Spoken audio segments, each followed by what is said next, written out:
Saudamos a amada igreja com a graça e a paz do nosso Senhor Jesus Cristo.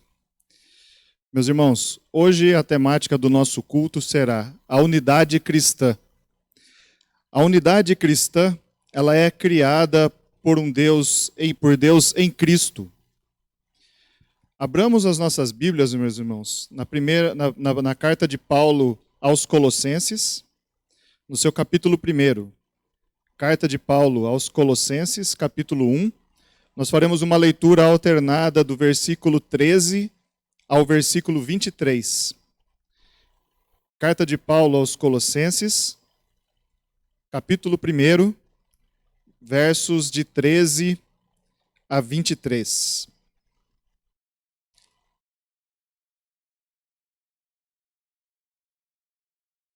Leamos alternadamente, meus irmãos. Eu leio os ímpares e a igreja lê os pares.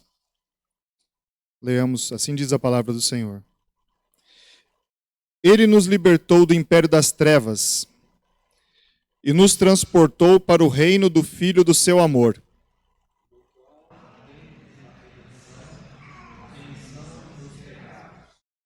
Ele é a imagem do Deus invisível, o primogênito de toda a criação.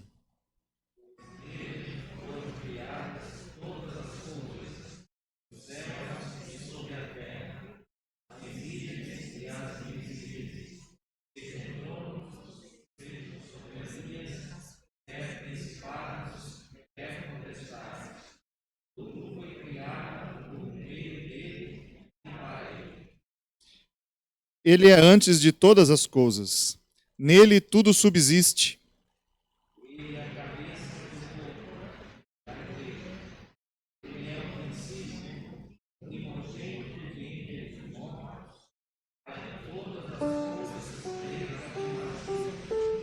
Porque aprouve a Deus que nele residisse toda a plenitude.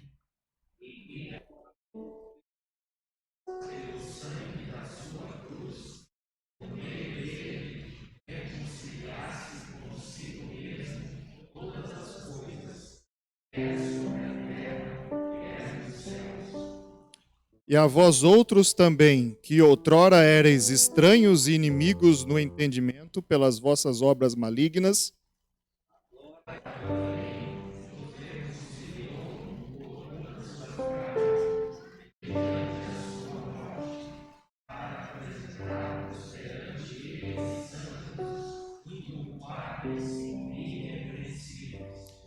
se é que permaneceis na fé, alicerçados e firmes, não vos deixando afastar da esperança do evangelho que ouviste e que foi pregado a toda criatura debaixo do céu, e do qual eu, Paulo, me tornei ministro.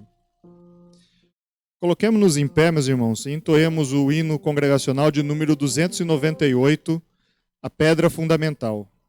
Hino 298, pedra fundamental.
Sustenta pedras vivas que a graça trabalhou.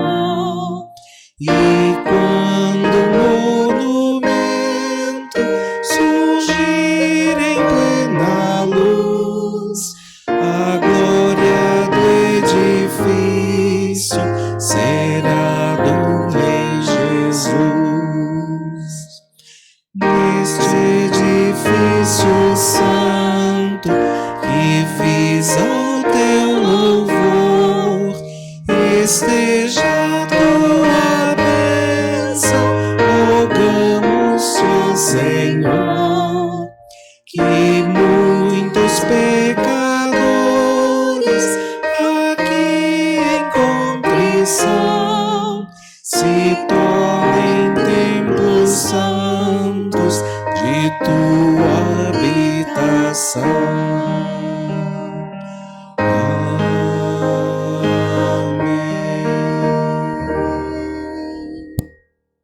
A igreja pode se sentar.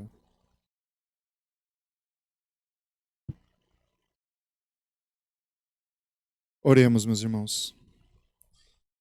Senhor Deus Altíssimo, Criador dos céus e da terra, nós nos achegamos a Ti, Senhor, para lhe prestar culto, que é devido somente a Ti. Tem misericórdia de nós, que somos criaturas quebradas pelo pecado. Visita-nos, Senhor, com o Teu Espírito. Aceita o nosso culto como aroma agradável diante do Teu trono, perante o qual nos achegamos pelos méritos de Cristo, Teu Filho que morreu por nós para nos reconciliar contigo. Em nome do qual oramos. Amém. A unidade cristã, meus irmãos, é mantida por Deus. Abramos as nossas Bíblias em Hebreus, capítulo 4. Faremos a leitura dos versos 14 ao verso 16. Hebreus, capítulo 4, versos 14 a 16.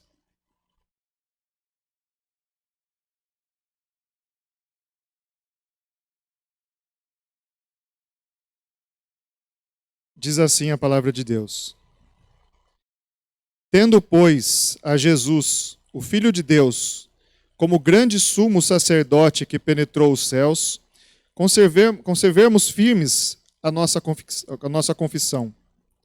Porque não temos sumo sacerdote que não possa compadecer-se de nossas fraquezas, antes foi ele tentado em todas as coisas, a nossa semelhança, mas sem pecado.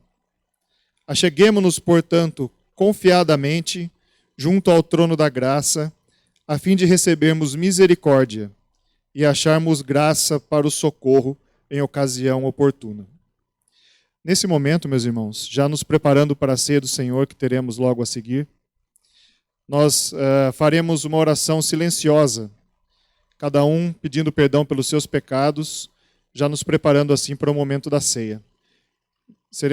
Quebraremos o silêncio na sequência, depois de alguns minutos de oração, com o hino de número 32, O Deus Fiel. Oremos, meus irmãos.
tu nunca faltaste.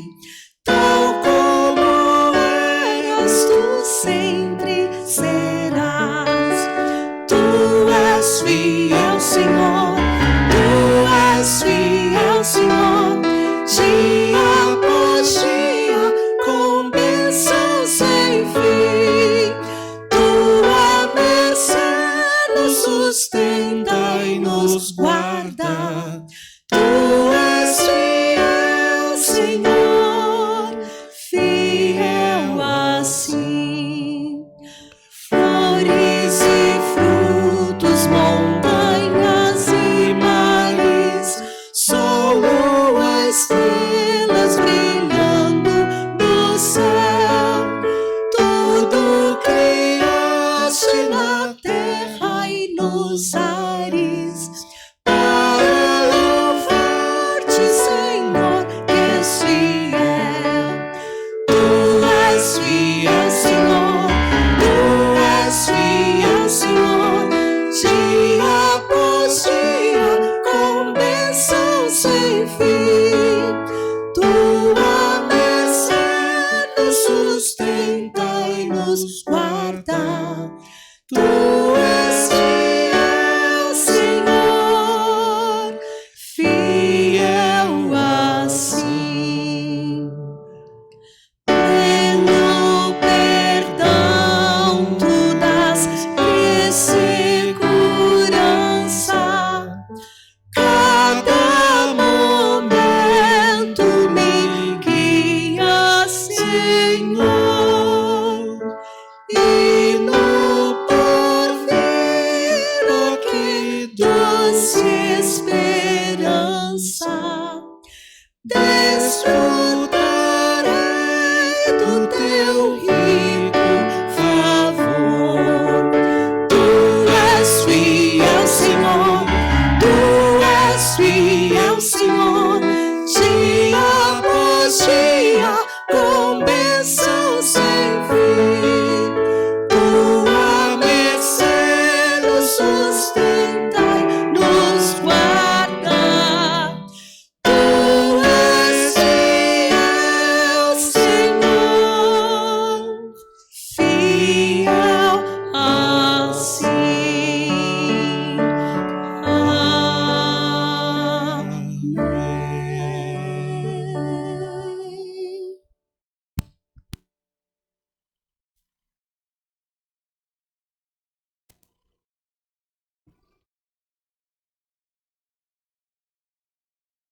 A unidade cristã, meus irmãos, ela deve ser preservada por nós.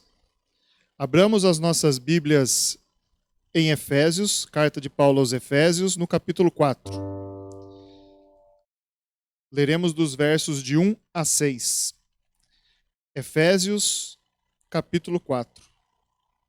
Leremos dos versículos de número 1 até o versículo de número 6.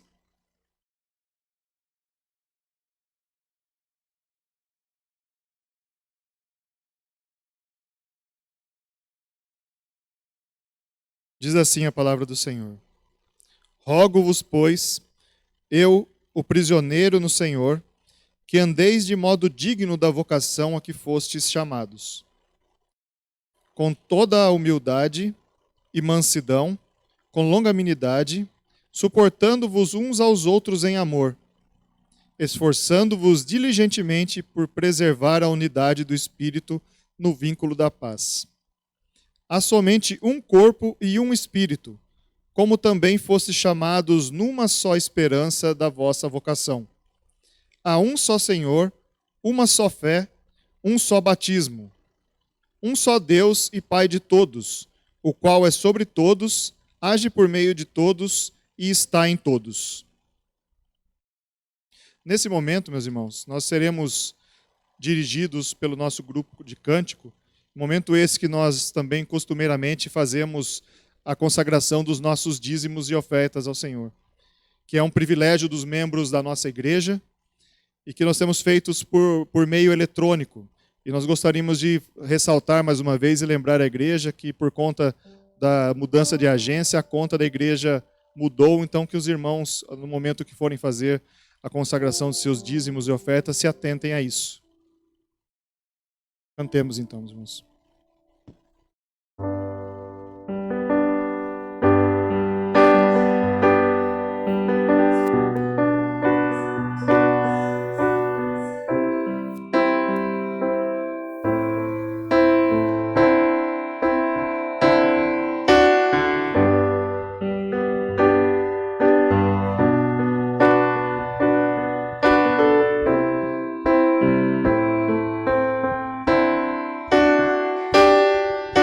Seja engrandecido, ó Deus da minha vida, Tu és o Deus da minha salvação.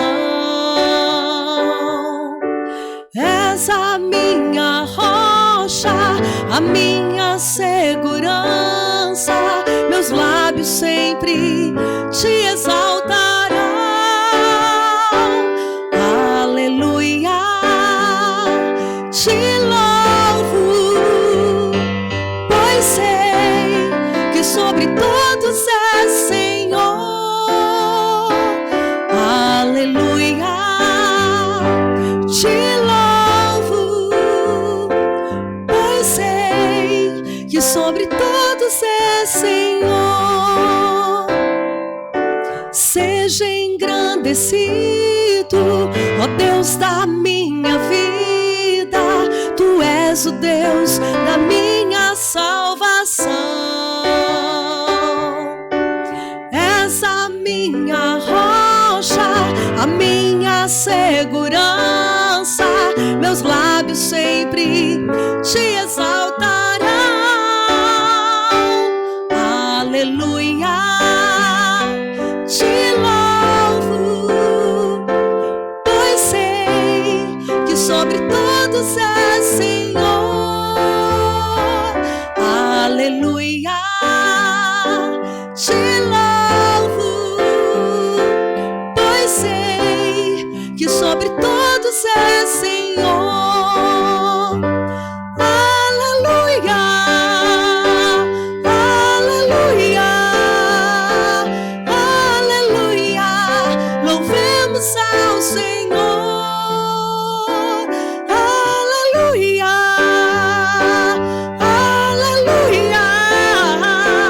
Aleluia. Louvemos ao Senhor. Louvemos ao Senhor.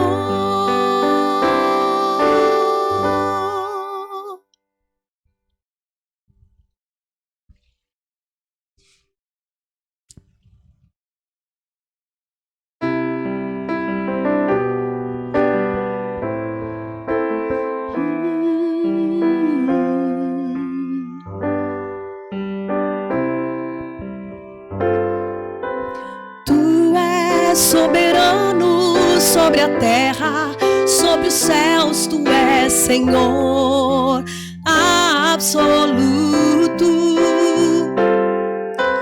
Tudo que existe acontece, Tu sabes muito bem. Tu és tremendo, Tu és soberano, Senhor. Tu és soberano sobre a terra, sobre os céus, Tu és Senhor absoluto. Tudo que existe acontece, Tu sabes muito bem. Tu és tremendo.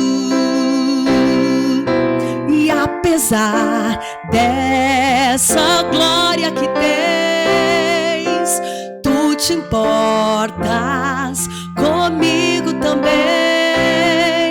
E esse amor tão grande eleva-me, amarra-me a Ti. Tu és tremendo. E apesar glória que tens, Tu te importas comigo também. E esse amor tão grande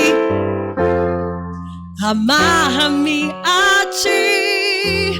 Tu és tremendo, oh, tu és tremendo, tu és Senhor, tu és tremendo.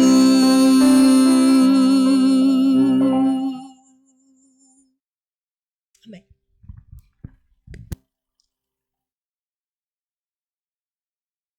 Oremos, meus irmãos. Nosso Senhor, nós te agradecemos, ó Pai, porque o Senhor tem nos abençoado. Nós te agradecemos, Senhor, porque também podemos trazer à tua casa, ó Pai, mesmo que por meios eletrônicos, ó Pai, um pouco daquilo que o Senhor tem colocado nas nossas vidas. Nós te agradecemos, ó Pai, porque um Deus que toma conta de nós, aquele, ó Pai, a quem nós sabemos que podemos pedir, ó Pai, que o Senhor nos dará aquilo que nos compete ser de melhor, ó Pai. Nós te pedimos, ó Pai, nesse momento, direcionamento, ó Pai, ao teu servo, reverendo João Batista, que nos trará a tua mensagem. Abençoa, Senhor, dirija-lhe as palavras para que ele seja instrumento em tuas mãos e abre-nos, Pai, o coração para que possamos absorver e aplicar as tuas palavras no nosso cotidiano. Em nome de Jesus nós oramos mais uma vez. Amém.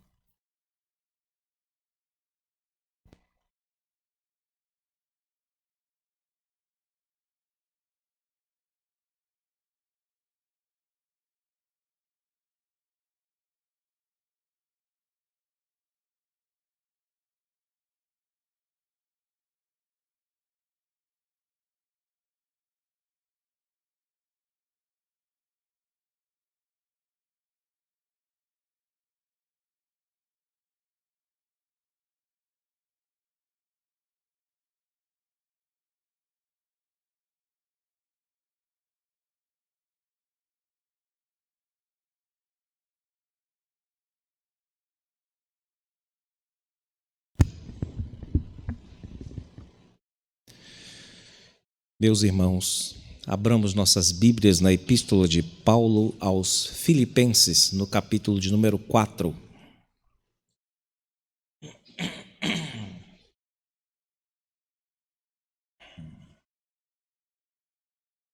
Filipenses, capítulo 4.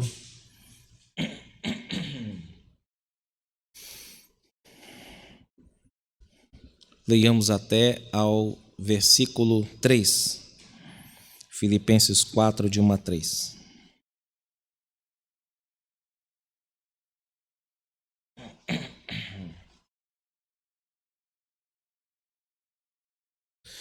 Assim nos diz a palavra de Deus. Portanto, meus irmãos, amados e muito saudosos, minha alegria e coroa, sim, amados, permanecei deste modo firmes no Senhor. Rogo a Evódia e rogo a Sintique, pensem concordemente no Senhor. A ti, fiel companheiro de jugo, também peço que as auxilies, pois juntas se esforçaram comigo no Evangelho, também com Clemente e com os demais cooperadores meus, cujos nomes se encontram no livro da vida. Amém. Meus irmãos, com esta leitura nós acabamos de entrar nas nossas exposições no último capítulo desta epístola, a epístola de Paulo aos Filipenses. A porção que nós lemos, no entanto, ainda está a tratar sobre um tema amplo, já abordado no capítulo 1, no versículo de número 27, que é como nós devemos viver de modo digno do evangelho que nos alcançou. De certo modo, Paulo ainda está tratando sobre esse tema tão importante. Se Deus fez o que fez por nós, se Deus é tão bondoso para conosco, de que modo nós podemos viver à altura desta grande obra de Deus, deste grande ato de bondade da parte de Deus? E os cristãos têm aqui uma fonte de aprendizado por parte do apóstolo, ele próprio alvo da graça de Deus, a respeito de como responder isso debaixo da mesma graça. Paulo, inicialmente, neste capítulo, expressa toda a sua afeição, assim como fez no primeiro capítulo, chamando os filipenses de meus irmãos. É uma expressão de amor, de afeto, juntamente com outras como amados e também saudosos, ou de quem sinto falta. Ele diz que os irmãos são a sua alegria, não apenas que dão alegria para ele, mas é uma expressão ainda mais intensa. Ele diz que aqueles irmãos são para ele uma verdadeira alegria, são para ele também uma coroa, a ideia de que ele se sente honrado em ser pastor daquela igreja. Para ele é um peso, no melhor sentido dessa palavra, que é a ideia de honra, ter aqueles irmãos como suas ovelhas. Mas junto com esse carinho, irmãos, junto com este amor, Paulo transmite também uma ordem que tem um tom militar na abertura deste capítulo.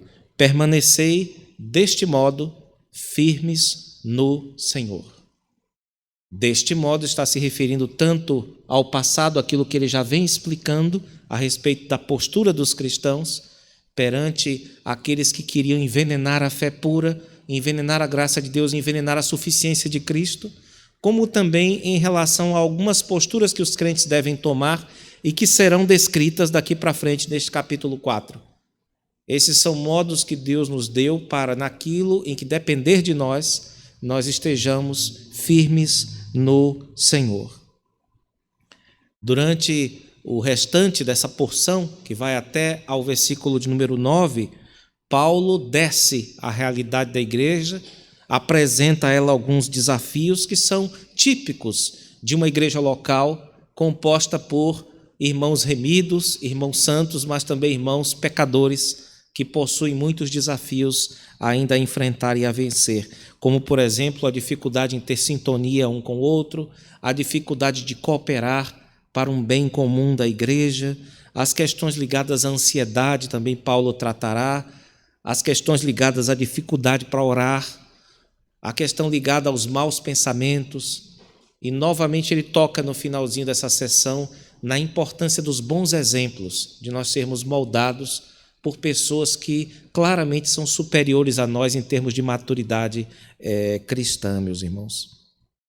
O modo de vencer todos esses desafios, de acordo com Paulo, é manter-se firme no Senhor, é apegar-se a Jesus Cristo, a sua bondade e a sua suficiência. Hoje nós veremos Paulo, nos versículos 2 e 3, fazer uma exortação pública a duas irmãs de destaque. Esses poucos versículos deixam claro isso, eram irmãs de destaque a quem ele muito admirava. Duas irmãs que só são mencionadas aqui na Escritura, uma chamada Evódia e outra chamada Sintique. Esses são nomes pagãos, no caso gregos ou romanos, alguns dizem que é grego, não são nomes hebraicos, então talvez soem um pouco diferente daquele que a gente costuma ouvir, e também não eram nomes muito comuns entre os gregos, já que nós conhecemos os nomes bíblicos e sabemos que naquela época não se tinha muitos nomes como esses aqui. Essas duas senhoras, Paulo, por algum motivo que nós desconhecemos exatamente, pede a elas para que pensem concordemente. Então nós temos aqui duas senhoras conhecidas, muito provavelmente na igreja, não há necessidade de maiores explicações, todo mundo devia saber quem são ou quem eram essas senhoras, e ele pede aqui a elas duas para que pensem concordemente. Isso, irmãos, é um pedido particular de algo que já foi ensinado de modo público a toda a igreja. Isso está aqui no capítulo 2, eu peço para que, por gentileza, os irmãos só recuem aqui ao capítulo 2 e ouçam novamente os versículos de 2 a 4, que é exatamente o que Paulo está pedindo, só que numa escala quase individual, né? Pedindo a uma e pedindo a outra. Aquilo que ele pediu numa escala coletiva, agora ele pede numa escala individual. Filipenses 2, de 2 a 4, diz: completai a minha alegria, de modo que penseis a mesma coisa, tenhais o mesmo amor, sejais unidos de alma, tendo o mesmo sentimento. Nada façais por partidarismo ou vanglória, mas por humildade, considerando cada um os outros superiores a si mesmo. Não tenha cada um em vista o que é propriamente seu, senão também cada qual o que é dos outros. Então, voltemos ao nosso texto. E a ideia aqui, considerando este texto mais amplo, a sugestão que nós temos aqui, dessa parte que Paulo praticamente só fala de passagem, né? A sugestão é de que as duas estariam envolvidas em algum tipo de disputa na igreja local. Então havia uma importância em cada uma dessas senhoras e, ao que parece, elas estavam tendo divergências e essas divergências estavam gerando algum impacto ruim, problemático para a igreja. E nós temos três elementos importantes nessa exortação que Paulo faz, irmãos, que podem nos ajudar a nós mesmos como exortadores, né? A não destruirmos aquilo que nós quisermos consertar. Porque para exortar alguém tem que saber fazer. E o que nós supomos aqui é que Paulo soube como fazer. É necessário ter delicadeza, cuidado para ler esse texto, para nós não pensarmos em imitar o apóstolo acriticamente, porque há um contexto muito específico aqui. Mas é importante e é possível extrairmos aqui princípios para as exortações que Deus nos chamar a fazer com os nossos filhos, com os nossos amigos, com as pessoas que estão próximas de nós. Como eu falei, não fazendo decalque e pegando o microfone da igreja e dizendo publicamente alguma coisa. Nós vamos ver que Paulo tinha razão para fazer isso. Mas existem princípios aqui que certamente servem para todos nós, quer estejamos na posição dessas senhoras, quer estejamos na posição de exortadores ou de pessoas que estão chamando a atenção de outras. Em primeiro lugar, irmãos, observem que Paulo se dirige às duas do mesmo jeito. Notem, versículo 2, que há a repetição do termo rogo. Rogo. Então ele diz aqui, rogo a Evódia, rogo a Sintique. É assim que está no texto-fonte. Essas duas palavras são desnecessárias. Bastava escrever rogo a Evódia e a Sintique. Mas ele faz questão de deixar claro e expressar aqui a sua imparcialidade. Ele não está pendendo nem para um lado, nem para o outro. Então, qualquer conflito que nós tivermos para resolver, devemos usar essa postura, que, aliás, é a de Salomão também em Eclesiastes, né? Ele julga todas as coisas, um lado e um outro, para a respeito deles formar um juízo. Então, nunca formar um juízo se você tiver a oportunidade de ouvir os dois lados, ou os três, ou os quatro. E é importante, se alguém quer de fato participar disso, ou se Deus te colocou numa situação para fazer isso, que você procure ser imparcial. O versículo de número 3, em segundo lugar, nos mostra que, como Paulo está preso, aqui nós temos um elemento contextual, não é? Ele não pode mediar aquele conflito, porque no momento ele está preso. Isso está no capítulo de número 1, meus irmãos. Ele pede ajuda aqui a uma terceira parte. Alguém que, ao que parece, como é mencionado só de passagem, a igreja conhecia também. Só que nós não conhecemos. Ele simplesmente fala aqui do meu fiel companheiro de jugo.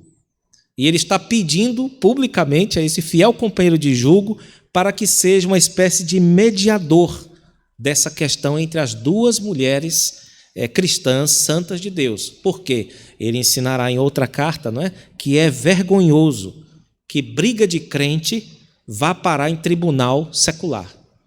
Então isso é uma coisa que Paulo não admite, é que um crente põe o outro na justiça, como se na igreja não houvesse pessoas sábias que pudessem mediar o conflito, irmãos. Então, esse é um outro ponto importantíssimo. É a necessidade de ter alguém imparcial e que medie. No caso de Paulo, ele não podia porque estava preso, mas ele sabia que na igreja tinha gente que podia fazer esse serviço, certamente, irmãos. Em terceiro lugar, Paulo exorta as duas irmãs, e esse é um ponto importantíssimo também, irmãos, tendo como fundo palavras positivas a respeito daquelas senhoras. Esse também é um ponto a ser imitado por nós quando nós estivermos exortando aquelas pessoas a quem nós amamos. É colocar essas questões contra um fundo daquilo que Deus já fez na vida dessas pessoas. Ou seja, assim como Deus operou no passado, Deus pode continuar operando no presente e no futuro também. Paulo fez isso, por exemplo, ao seu amigo Filemon, que estava com uma situação difícil, um escravo dele havia fugido, e Paulo, para pedir a ele que perdoasse o seu escravo, que recebesse aquele escravo que se converteu com Paulo como irmão, ele começa a sua carta dizendo: estou ciente do seu amor e da fé que tens para com o Senhor Jesus e todos os santos. Ou seja, ele coloca um contexto mais profundo, que é o contexto real. Isso não é um artifício retórico, não é uma forma de convencimento desse tipo que nós temos hoje, não é a ideia. Ele situa aquele problema dentro da vida total de um crente, que é uma vida de bênçãos da parte de Deus, de cuidado da parte de Deus, de condução da parte de Deus, de trabalho de Deus no coração dele. E é dentro disso que Paulo está trabalhando aqui esse conflito, irmãos, essa dificuldade. Então, com as duas irmãs, Paulo faz o mesmo aqui. Ele exorta, reconhecendo no fundo a grandeza daquelas servas de Deus. Se não, vejam o versículo de número 3. De acordo com Paulo, elas faziam parte de um time seleto, que eram os cooperadores apostólicos. Esse termo cooperador aqui é quase que um termo técnico, porque em vários lugares nas cartas de Paulo ele é utilizado só para companheiros de Paulo na obra evangelística. Então essas mulheres não eram senhoras desconhecidas da igreja, não, eram conhecidas por Paulo, admiradas por Paulo, e eram pessoas que estavam ali com a mesma sintonia com o apóstolo na obra missionária. E ele chega a elencá-las entre os seus cooperadores. Diz também a respeito dessas senhoras que elas juntas se esforçaram. Essa palavra que é traduzida aqui como esforçaram, irmãos, lutar, essa é a ideia, que elas lutaram pela obra de Deus, é uma palavra típica do uso que era feito nos lugares de guerra ou nos lugares onde havia gladiadores. Essas mulheres eram verdadeiras guerreiras que lutavam juntas pela fé evangélica. Então nós vemos aqui, Paulo está falando de mulheres que são verdadeiras princesas. São as pessoas principais que estavam naquela igreja, que fizeram muito pelo evangelho naquela igreja local e ajudavam a Paulo também em sua obra missionária, irmãos. Mas há um ditado que diz: a nobreza obriga. Esse era um ditado antigo, utilizado pelos franceses, porque durante os dias normais, os plebeus tinham que trabalhar, se acabar, enquanto isso a nobreza vivia daquele jeitinho, não é? Só que quando pipocavam a guerra, aí os plebeus diziam: olha, eu só sei mexer em enxada, pegar minhas batatinhas, agora quem está obrigado a encarar os grandes problemas da nação são vocês. Então, que bom, vocês têm muitos privilégios, vocês são grandes, vocês são reconhecidos, agora vocês têm também, naturalmente, as obrigações decorrentes da sua condição. E é isso que Paulo faz aqui, meus irmãos. Ele diz que essas irmãs deviam repensar as suas razões e os propósitos daquele conflito que estava, ao que parece, prejudicando a comunhão da igreja. A respeito de Clemente, este que é elencado aqui entre os cooperadores de Paulo, no versículo 3, nós não sabemos de nada, a não ser que ele era também um desses, e ao que parece também bem conhecido dos filipenses, já que Paulo simplesmente faz uma menção dele, sem maiores explicações. E Paulo diz ainda, irmãos, a respeito dessas irmãs, que o nome delas encontrava-se escrito no livro da vida. Vejam que testemunho. Essa é uma expressão, os nomes encontrados no livro da vida, que nós temos no livro de Daniel, na profecia de Isaías também, em alguns pontos do Evangelho, ou dos Evangelhos, e também no Apocalipse. Essa expressão estão escritos no livro da vida.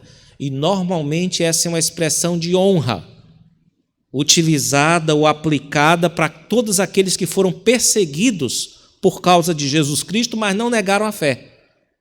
Então é possível que até isso essas senhoras já passaram, por amor de Cristo, não negaram a fé, e Paulo usa essa expressão honrosa para elas, dizendo: essas daí estão escritas no livro da vida. Notem, portanto, irmãos, que é muito importante em nossas exortações esclarecer aqueles erros que nós vemos nos servos de Deus como pontuais. Evitem julgar pessoas em bloco, qualquer tipo de pessoa, mas especialmente servos de Deus e servas de Deus. Porque dos outros nós não temos as garantias, mas dos crentes nós temos a garantia de que o futuro deles é maravilhoso. E benditos aqueles que trabalham pelo futuro maravilhoso dos crentes.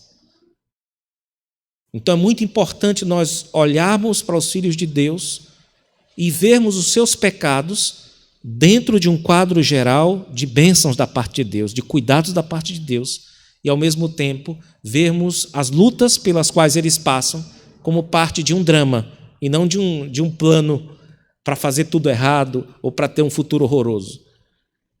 Então Paulo aborda assim essas irmãs, aborda os erros dela contra um fundo inteiro de serviço, de dedicação, de amor, de desprendimento, de disposição de se arriscar por Jesus Cristo. É assim que Paulo faz a crítica a essas irmãs. Certamente, devido à intimidade que devia ter com elas, intimidade espiritual, e do conhecimento que a igreja já devia ter a respeito do seu problema, a exortação do Paulo que ele faz aqui é bastante curta, né? Em resumo, ele diz assim: olha, irmãs Evódia e Sintique, resolvam aí o problema de vocês, viu? E fulano, ajuda aí mediando. Ele diz isso e parece que fica tudo subentendido. Todo mundo já está entendendo o que está acontecendo aqui, não é?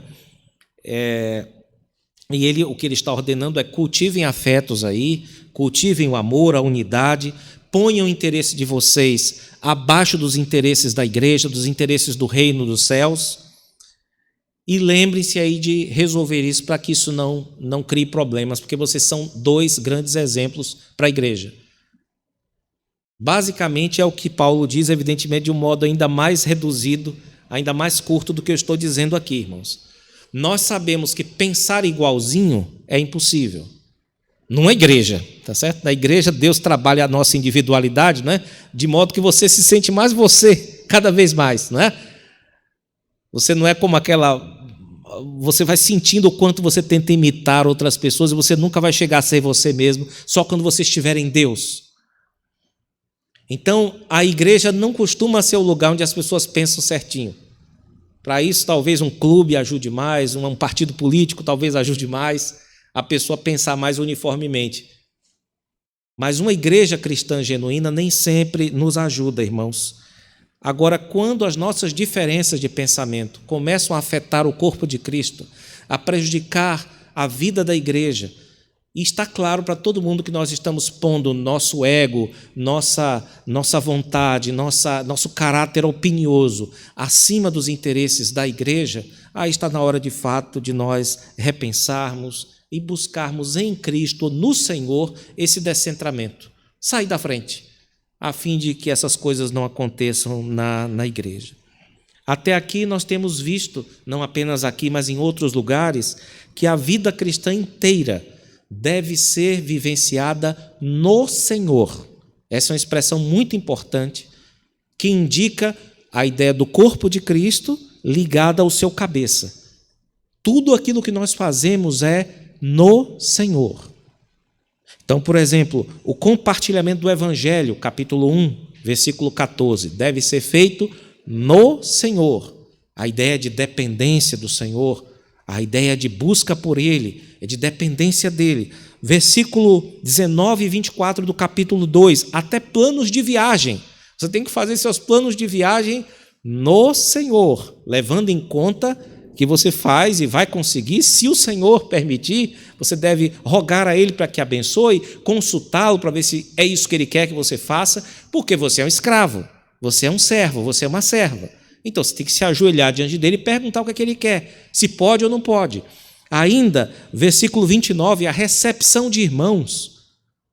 Paulo roga aqui que essa recepção seja feita no Senhor e até a nossa alegria. No capítulo 4, nós veremos no versículo 4, alegrai-vos sempre no Senhor. Paulo vai falar ainda sobre a ansiedade, não é? De que a paz de Deus guardará os nossos corações e as nossas mentes no Senhor ou em Cristo Jesus, irmãos. Então nós estamos em Cristo. Significa que nós temos também de não apenas estar, mas de agir, planejar, pensar. Cristo deve ser nesse sentido como que um ambiente onde nós vivemos e onde nós existimos. E Paulo está pedindo àquelas duas senhoras para que ponham em prática este princípio, esse princípio de que elas estão em Cristo, elas não estão mais nelas mesmas. O centro da vida delas não é mais elas mesmas. Elas foram descentradas e no lugar está Jesus Cristo. Eu gostaria, meus irmãos, de destacar desse texto pelo menos 3 lições importantes para nós nesta tarde. A primeira delas diz respeito à necessidade de unidade na prática da vida cristã. Nós entendermos que há, da nossa parte, dado por Deus, uma responsabilidade de sermos cooperadores com a unidade cristã, para não arrebentar com a unidade cristã, para não causar problemas. Todos sabem que a igreja deve ser unida e todos nós apreciamos muito esse discurso, não é? E sabemos também que deve ser unida na prática. Esse discurso nosso precisa encarnar. Mas já dizia o Lewis certa vez, né? Os discursos cristãos costumam ser muito belos, até quando as pessoas são chamadas a encarná-lo. Ele cita como exemplo o perdão. Dificilmente é uma doutrina mais bonita, não é? É uma doutrina agradabilíssima. Você chora ouvindo aquilo. A bondade de Deus em perdoar pecadores, ou como alguém perdoou uma outra pessoa. Mas quando você é chamado a perdoar e a pedir perdão, aí você sente que o ensino trava um pouco. Porque, infelizmente, desde a queda, tornou-se problemático e doloroso para nossa mente submeter-se à realidade, sobretudo às realidades da salvação, meus irmãos. Então, nós devemos nos colocar aqui diante de Deus com respeito a este assunto. Se os irmãos imaginassem esta carta lida pela primeira vez, lá em Filipos, imaginem quando o arauto, o responsável, talvez o próprio Epafrodito, que foi quem trouxe a carta depois de ter levado os donativos para Paulo, imagine o Epafrodito chegando com a carta na igreja, dizendo: olha, o apóstolo escreveu para nós, reúna a igreja aí que nós vamos lê-la. E ele começasse a ler aqui, falar sobre a alegria no Senhor, como aqueles irmãos eram importantes, né? Depois falar sobre aquelas instruções belíssimas, as menções de heroísmo do próprio Epafrodito que estava lendo a carta, de Timóteo também, e de repente começasse o capítulo 4 e ele fizesse essa menção aqui: olhe, a Evódia, que é aquela que todo mundo conhece, a Sintique, que é aquela que todo mundo conhece, eu peço a essas senhoras aí para que resolvam os problemas aí delas, e eu peço também para que você, fiel companheiro, que todo mundo já sabia quem era, seja um mediador desse conflito. Ainda assim, irmãos, nós não podemos dizer com certeza que a igreja ficou chocada com aquilo, porque certamente eram pessoas amadas pela igreja, admiradas pela igreja. Muito provavelmente a igreja já estava sabendo daquilo e muito penalizada com aquilo. Também, além de amadas, elas eram admiradas por Paulo. E as duas também amavam a Cristo. E certamente elas eram maduras o suficiente para não querer processar seu pastor por danos morais. É certo que elas não fizeram isso. Se uma pessoa tão madura assim, ou pessoas tão maduras assim, são chamadas a atenção em público, elas não reagem assim. Por isso que eu disse que isso é extremamente contextual. Só uma apóstola pode fazer uma coisa dessa aqui, com duas senhoras dessa estatura, que é o caso dessas daí. Então, o ponto aqui não é que nós decalquemos e façamos uso do microfone para dardejar pessoas. E Paulo nem dardejou, né? Paulo deu um um tiro de canhão praticamente, se não uma alfinetada. Paulo mencionou os nomes aqui, mas ele sabia o que estava fazendo. Aquela igreja sabia o que ele estava falando, e especialmente aquelas duas irmãs também.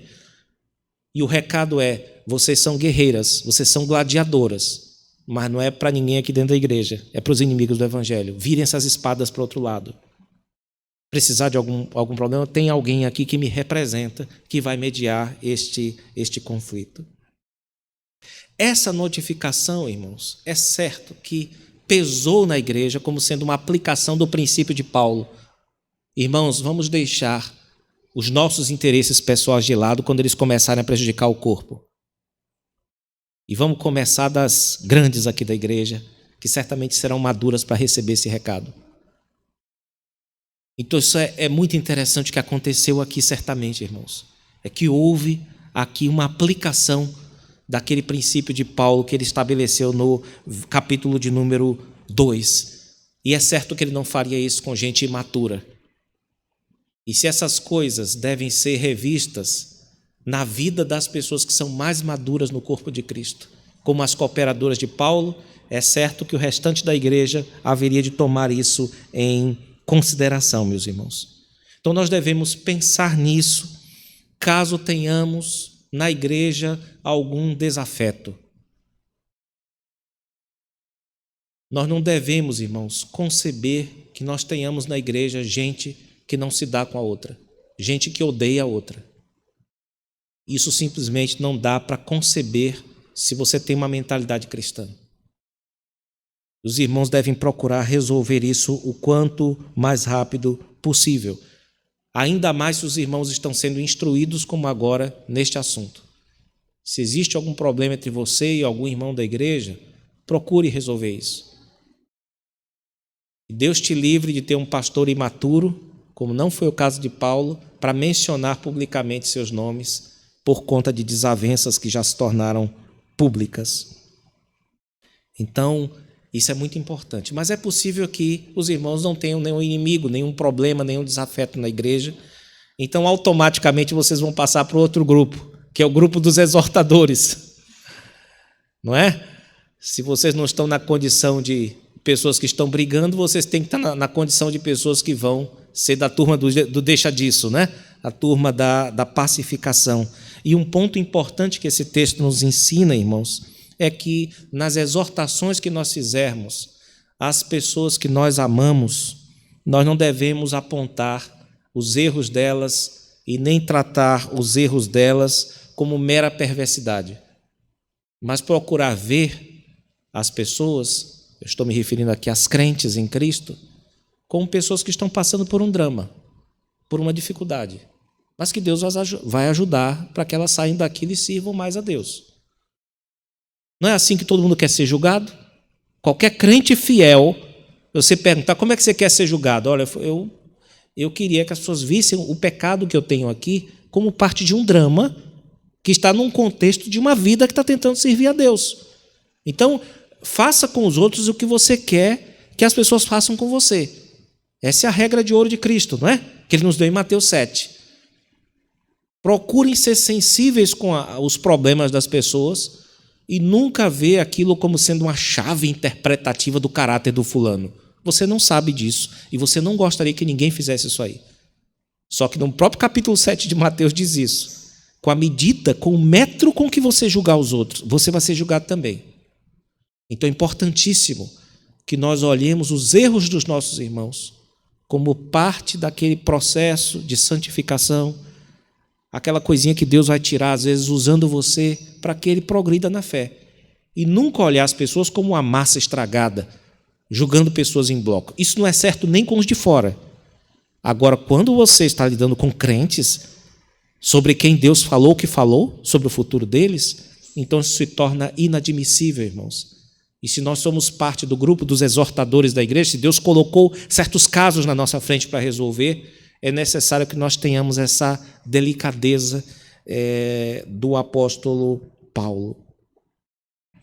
Em terceiro e último lugar, irmãos, uma lição importante aqui é que nós não permitamos que os nossos problemas de uns com os outros saiam da igreja. Aqui tem gente que tem o Espírito de Deus e tem o Espírito da sabedoria de Deus para mediar conflitos. Tem gente que sabe fazer isso que nem no conselho da igreja chega, de tão sábia que a pessoa é, para resolver um conflito. Para apontar, olha, infelizmente essa diferença de pensamento de vocês aí está afetando o corpo de Cristo. Vamos resolver isso aí? Vou nem contar para o presbítero, nem para o pastor, nem para ninguém. Isso aqui morre aqui no esquema de Mateus 18. Só nós. Só nós. Vamos fazer isso? Resolveu. Resolveu. Agora, infelizmente, acontece de ter briga que o ego não para de crescer. Aquilo, a pessoa fica com o ego... uma hipertrofia do ego, né? A pessoa fica lá inchada, vai crescendo. Quanto mais bate, mais cresce. E aí leva para um grupo da igreja, outro, aquilo cresce, vai para conselho, não dá certo, vai parar nas barras dos tribunais. Os tribunais são maravilhosos, irmãos. E eles continuarão sendo quando julgarem o caso dos crentes. Mas é vergonhoso para irmãos levarem seus próprios irmãos para serem julgados por pessoas que nem têm o espírito de sabedoria de Deus, têm apenas a graça de Deus comum para fazer juízo de casos de pessoas que talvez nem vão morar com Cristo depois que morrerem, nem são parte da nova criação. Agora está ali a velha criação julgando a nova criação, as novas criaturas de Deus, irmãos. Então é importante nós pensarmos nisso aqui, de que é vergonhoso quando os irmãos não fazem uso da sabedoria que o Senhor Deus nos concedeu. Portanto, é necessário que mediemos os conflitos da igreja sem partidarismo, com amor pelos envolvidos, de olho nas promessas de Deus a respeito daquelas pessoas e, sobretudo, no Senhor, com um desejo ardente de preservar por meio desses tratamentos, acima de tudo, a honra de Cristo, mas também o bem da igreja e também o bem dos dois faltosos. Que o Senhor Deus nos abençoe e guarde sua palavra em nossos corações. Amém. Nesse instante, irmãos, nós vamos passar a parte da Santa Ceia do Senhor.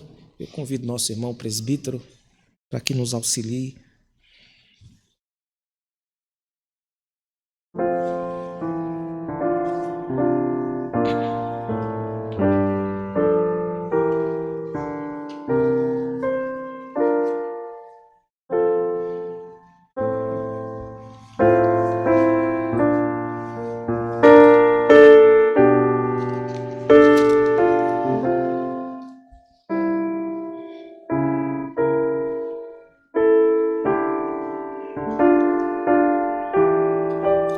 Primeiro aos Coríntios, capítulo 11,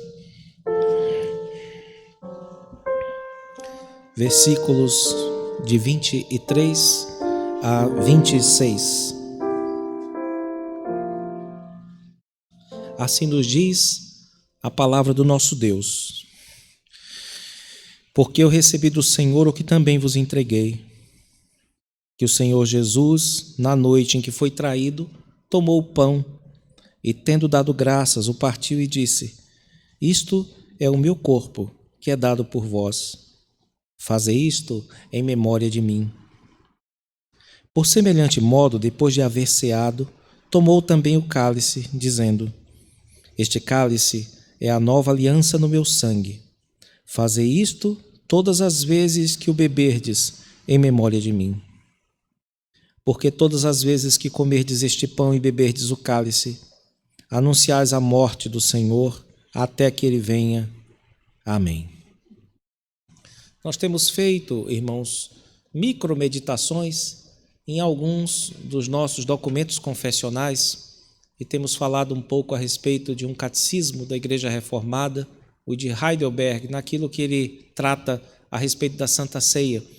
E na pergunta e resposta de número 76 está escrito o seguinte: o que significa comer do corpo crucificado de Cristo e beber do seu sangue derramado?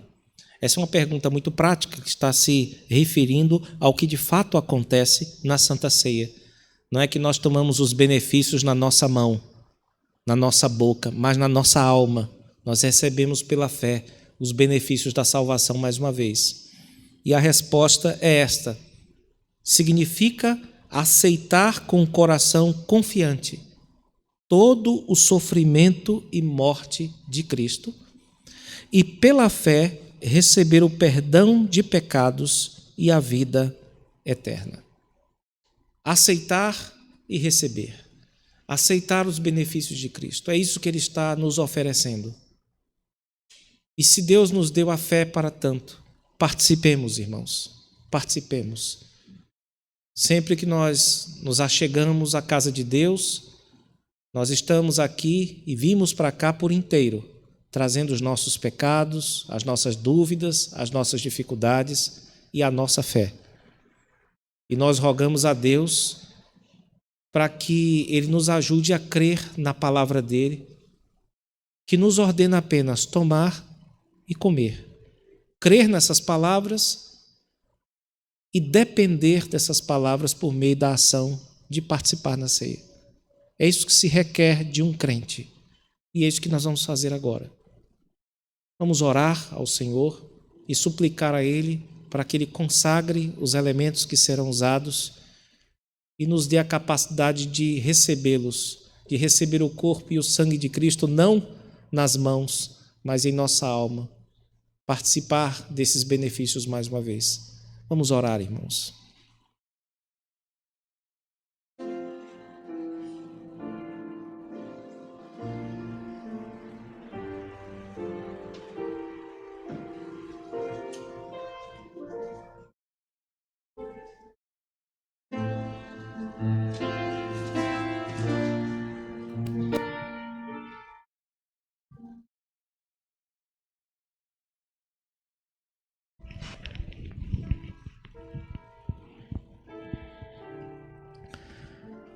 Nosso Pai, nós agradecemos por Tua misericórdia, sempre nova, sempre benfazeja. Nós Te louvamos, ó Deus, porque o Senhor nunca nos desampara, mas sempre estás a nos fortalecer. Agradecemos por este ambiente de culto e por este tempo reservado unicamente para isso. Agradecemos por nossos corações que estão agora posicionados diante de Ti, porque reconhecemos que tudo isso é fruto da Tua graça, do Teu poder que opera em nós. E agora, Senhor, rogamos-Te, consagres estes elementos que serão usados por aqueles que são Teus servos, que recebem as Tuas promessas e que delas dependem. Rogamos-Te, Senhor, para que ao participarem deste momento, sejam os Teus servos fortalecidos naquilo que estrutura a sua vida espiritual. Ó Deus, que a Tua graça fortaleça em nós a fé, que é muito pequena, Senhor, e que carece ser robustecida. A nossa esperança, ó Deus, de que Tu tens todo o poder nos céus e na terra e de que Tu controlas efetivamente tudo quanto acontece. E o amor, Senhor, nosso grande débito para contigo e para com o nosso próximo, que ele seja pela Tua graça pago um pouco mais por nós, Senhor, na vivência dessa maravilha que é a Tua bondade, o Teu cuidado para conosco, transmitido para outras pessoas, Senhor. Ó Deus, rogamos-Te para que os elementos cumpram o seu propósito de simbolizar a alimentação do Senhor, não simplesmente aos nossos corpos, mas às nossas vidas, a nossa alma, nos santificando, nos guardando, nos conduzindo para a vida eterna. Rogamos-Te pelo Teu povo que não está aqui agora, Senhor, para que o Senhor também continue a fortalecê-lo e ajuda-nos, ó Deus, nesta hora, para que possamos receber pela fé os Teus benefícios mais uma vez.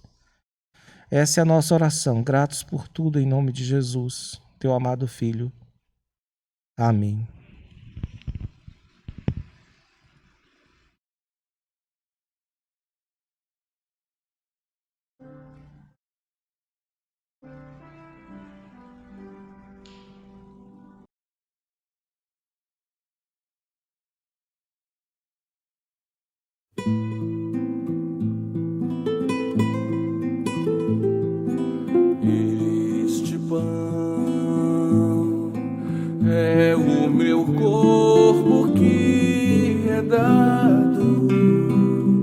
por vós. Fazei isto em memória de mim, de mim. Este cálice é uma nova aliança no meu sangue. Fazei isto em memória de mim, de mim. Porque todas as vezes que comerdes este pão, todas as vezes que beberdes o cálice, anunciai a morte do Senhor, até que Ele venha, até que Ele venha. Porque todas as vezes que comerdes este pão, todas as vezes que beberdes o cálice, anunciai a morte do Senhor, até que Ele venha, até que Ele venha.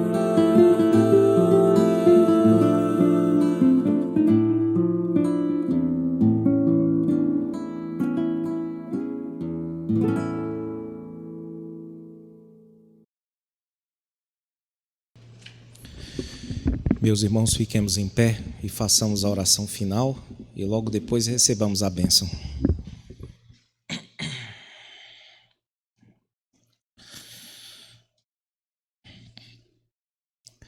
Nosso Pai, Pai Santo, nós te damos graças pela honra que foi ter passado este tempo em Tua presença, juntamente com os órgãos, os membros que compõem o corpo de Jesus Cristo.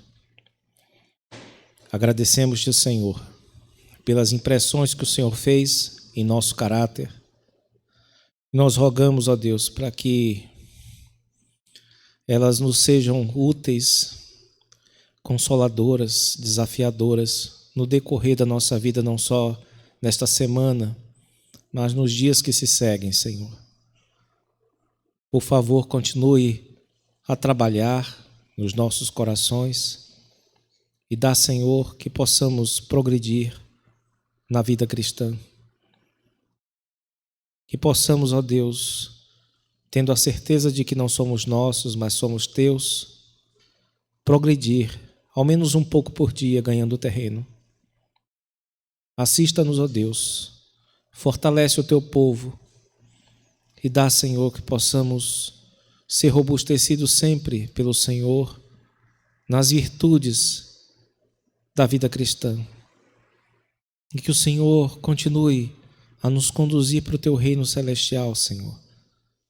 Continue, Senhor, a nos dar a força que precisamos, como peregrinos, para não esmorecermos no caminho. Pedimos estas bênçãos, ó Deus, agradecidos por tudo, em nome de Jesus, o teu amado Filho. Amém. A graça de nosso Senhor e Salvador Jesus Cristo, o amor de Deus, o nosso Pai, e a comunhão do Espírito Santo sejam com todos vós e com todo Israel de Deus, espalhado pela face da terra, hoje e para todo sempre. Amém.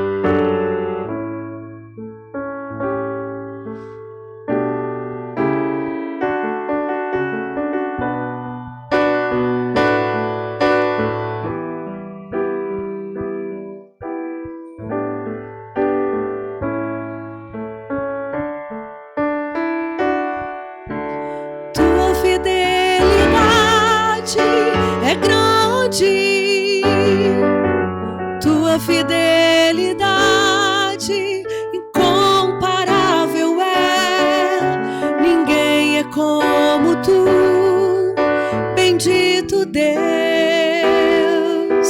grande é tua fidelidade, tua fidelidade é grande, tua fidelidade incomparável é, ninguém é como tu, bendito Deus, grande é tua fidelidade, grande é tua fidelidade, grande é tua fidelidade.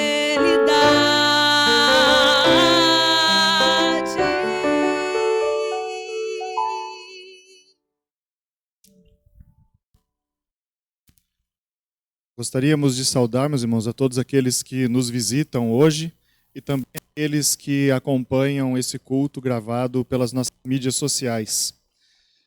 Nesse momento, meus irmãos, nós gostaríamos também de lembrar alguns avisos corriqueiros sobre a nossa programação durante a semana. Normalmente, às quintas-feiras, às 8 horas da noite, é transmitido pelo nosso canal do YouTube e Facebook, o Chimarrão com Bíblia, onde nós estudamos, juntamente com o reverendo João Batista, aspectos emocionais dos seres humanos, com vistas ilustrados pela Bíblia e por um livro que estamos acompanhando. Aos domingos, às 9 horas da manhã, através também dos nossos canais e mídias sociais do Facebook e do YouTube, nós temos a nossa reunião virtual de oração às 9 horas, que é seguida às 9h30 da manhã, pela nossa Escola Bíblica Dominical, onde nós temos classes para várias idades, onde aqueles que quiserem participar necessitam solicitar um link através aí dos nossos contatos das nossas redes sociais. Às 16 horas, como fizemos hoje, nós temos o nosso culto solene, o qual, mediante as diretrizes da cidade de Porto Alegre, nós precisamos ter um quórum máximo de pessoas, então os irmãos que quiserem estar presentes conosco aqui no culto, precisam fazer a sua inscrição antecipadamente também aí pelos nossos contatos. E esse mesmo culto é transmitido através das nossas mídias sociais às 7 horas da noite. Meus irmãos, muito obrigado pela presença de todos. Fiquem com Deus. Deus nos abençoe durante essa semana.